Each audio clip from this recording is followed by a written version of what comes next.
Today, we are going to discuss 3 deaths that are so crazy and unexpected. I bet that after I tell you how the bodies were found, there is no way you will be able to guess what caused them.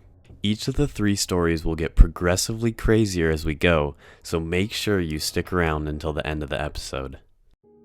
Welcome to the Truly Terrifying Show. If you like stories about crime, killers, and mystery, then this is the spot for you. We upload 1 to 2 times per week on YouTube and all podcast directories. We also post some additional content on TikTok and Instagram, so if that interests you, go check it out. In today's episode of the show, we will be going over 3 of the craziest deaths of all time. These stories are so unexpected, there is no way any of you will be able to guess how they happened before I tell you. If you have any guesses, make sure to leave them in the comments and let's see how many of you can get them right. So, let's get right into the episode.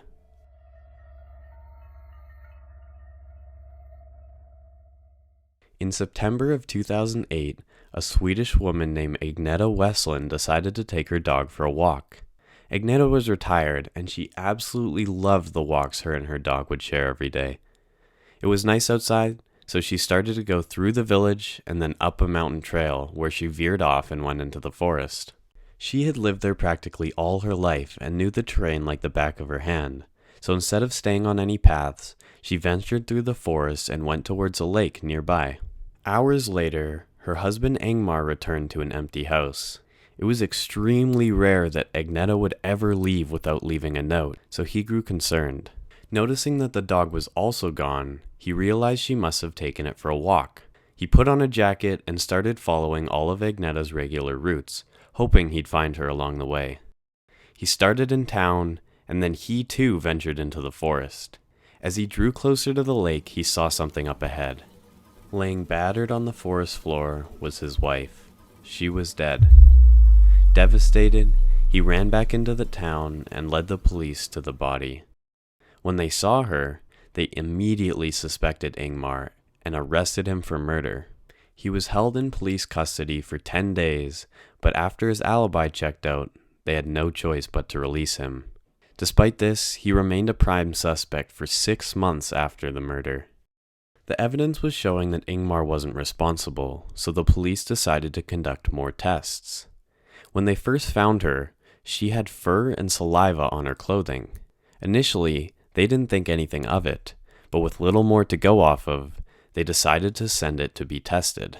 What the police found out was so shocking and unexpected, it left the town speechless. The test came back and definitively proved what had killed Agneta. The culprit was a drunk elk. You heard me right, a drunk elk. Basically, the elk had eaten some fermented apples not long before running into Agneta. The fermented apples had caused the elk to go into a drunken and more aggressive state. Therefore, when they ran into the elk, the dog must have barked, causing the elk to attack them. The dog managed to run off, but Agneta was not so lucky. She was ultimately trampled to death by the drunk elk. Ingmar was exonerated of the crime, but the dog and elk were never seen again.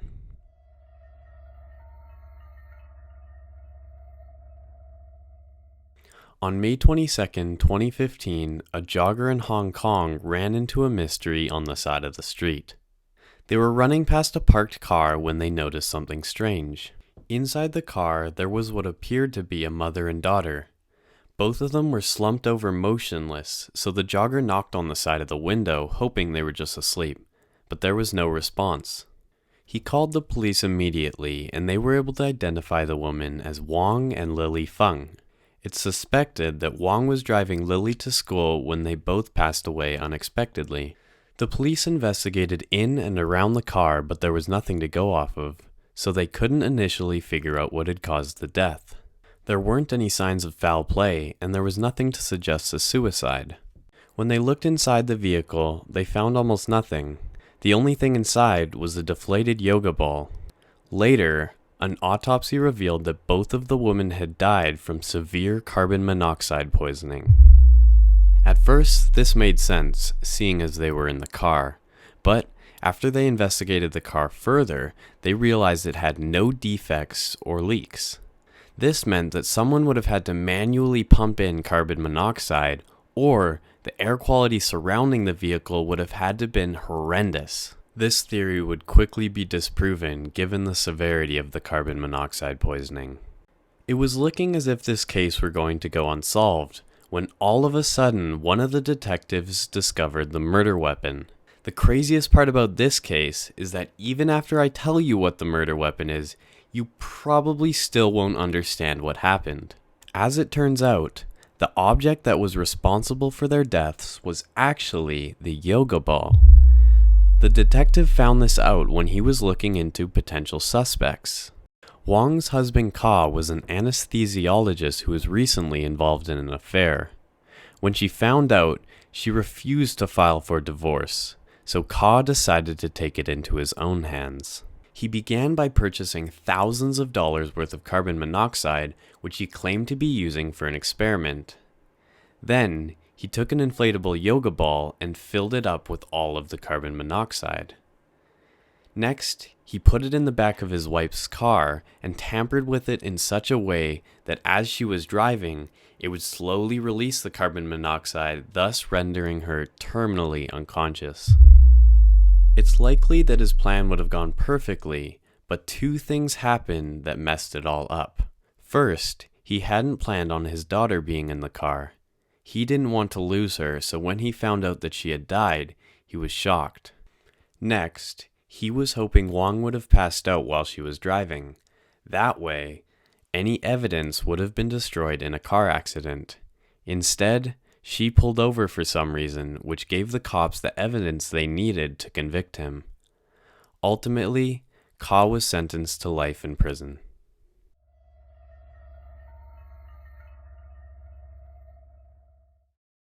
On August 2nd, 2017, 69-year-old Lucien and his friend, 38-year-old Olivier, sat down for a dinner on Lucien's patio. The two men were extremely close and often met up for dinner to chat about life. Neighbors described their relationship like father and son. Lucien was retired, so he spent the entire day prior preparing a gourmet dinner of roast beef, canned beans, camembert cheese, and a baguette. He also made sure to stock up on wine. The two were looking forward to the dinner, and it was shaping up to be another great night among friends. The following morning, Lucien's neighbor noticed something odd.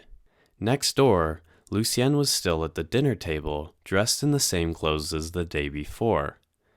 It looked like he was asleep and his head was slumped over his plate. At first, she told herself that he probably just drank too much, which wouldn't have been that far off character, but after 2 more hours of him still sitting there, she decided to call the police.